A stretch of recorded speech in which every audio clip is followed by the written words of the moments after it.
For me, Canada is like paradise on earth. If they have the inclination and the opportunity to migrate, this would be one of the best places to move to.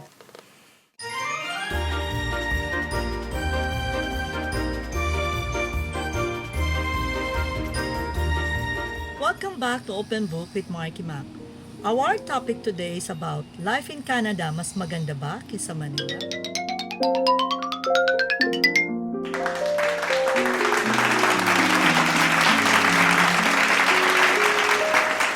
So your first question, what was the primary reason or motivation that made you decide to migrate to Canada? Hi, Mark. The reason why we decided to move to Canada was because we found that it was very safe, it's very clean, it has efficient public services and good infrastructure. We visited Canada several times before we made our decision, so we had already gone around and seen how clean and orderly the place was, how friendly the people were, how fresh and clean the air was also. So we decided that for our kids, it was a good place for them to pursue their education and a good place for us as a family to live in. Was there a major adjustment beside the weather in your first 6 months to 1 year of stay? Okay, so major adjustments. The biggest one, I think, was that we had to do the chores ourselves.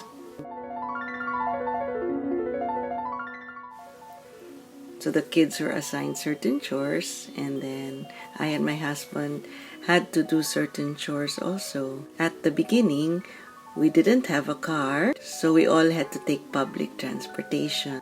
And even when we did get a car, the kids would still take the bus to school. Except when we had a snowstorm or there was a lot of snowfall or the temperatures were really very low, because it can get very, very cold here. We could also have a lot of snow, really, really thick. Could be like 2, 3, 4 feet high. Those were the times my husband would pick up the kids from school. Another major adjustment was, well, we didn't have any family here. Up to now, we don't have any family here. They're in another province. We also didn't have friends. We just had, a few acquaintances when we moved here. So we had to make new friends. But that was a good thing. So we met a lot of new people here and made a lot of new friends. What are the things you find in Canada that you consider major consideration to keep you there for good? Okay, so what makes me want to stay here for good? Well, aside from the things I mentioned earlier, I really like it here. I like living here because I'm always surrounded by nature everywhere. You can behold nature in all its beauty and glory here in Canada. Any province you live in, there's also lots of space and an abundance of natural resources.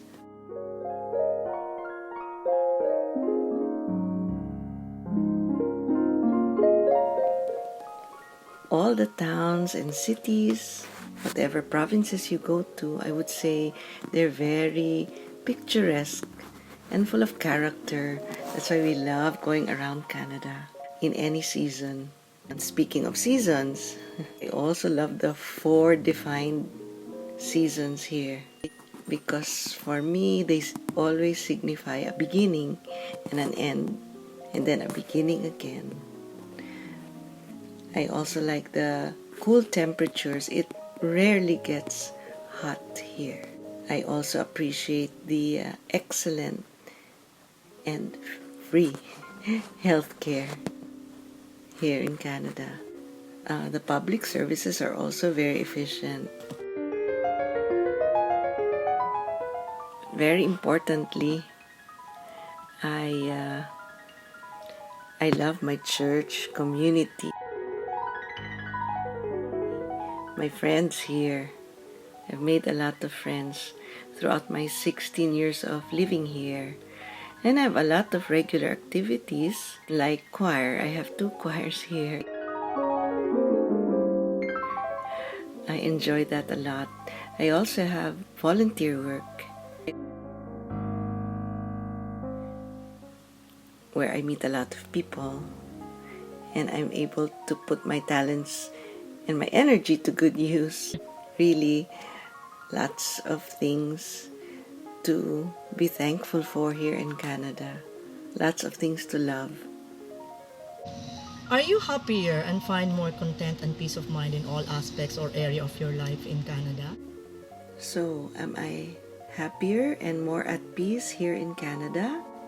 Well, I'm happy and at peace here in Canada for all the reasons I mentioned earlier. The thing is, I miss my family and friends who I left in Manila. I'm just grateful that I get the best of both worlds because I do get to visit my family in Manila and my friends there quite often. Well, that was pre-pandemic, but I'm hoping that soon I'll be able to go back and forth again regularly. Okay, I'm curious. If you're 100% sure you are in a right and in a better place in Canada, what's left in the Philippines that makes you miss your country? Oh, I miss a lot of things in Manila. Maraming beses na kitang nilayasan, iniwanan at ibang pinuntahan. Parang babaeng kahirap malimutan.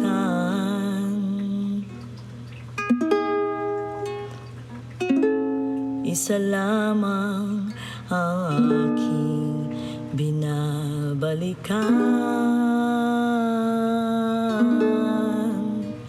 Manila, Manila, I keep coming back to Manila.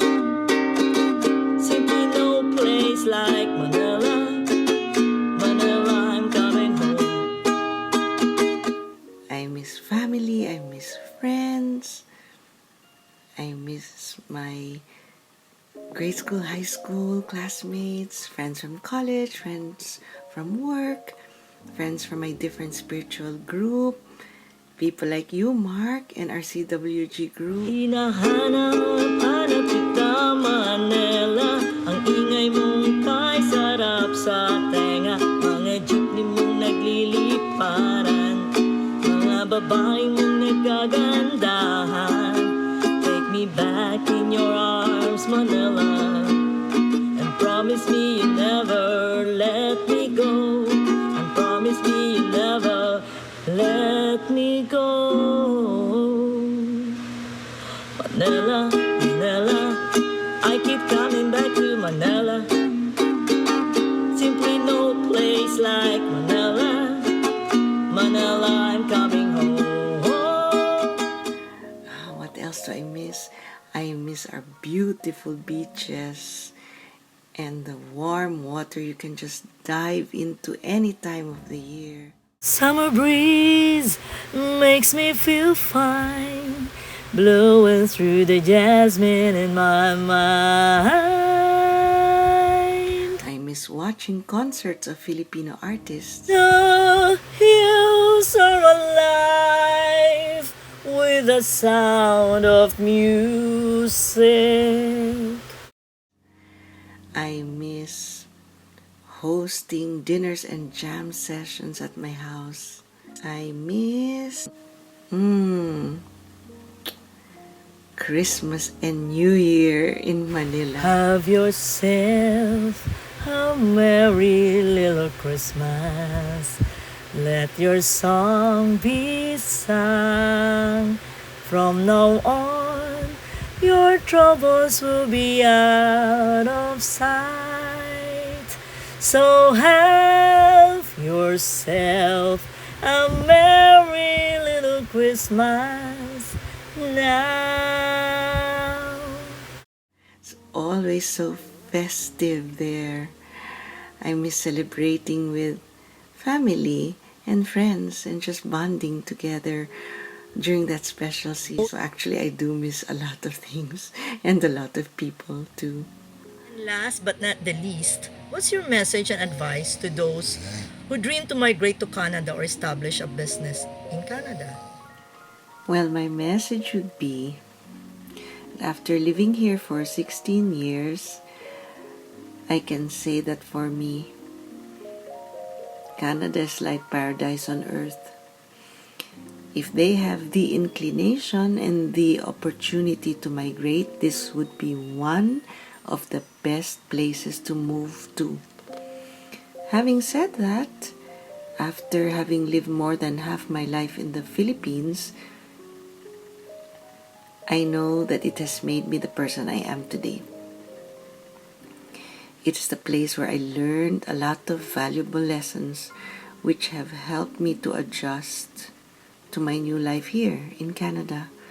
All the good things I have imbibed in the Philippines, I am now sharing with family and friends here.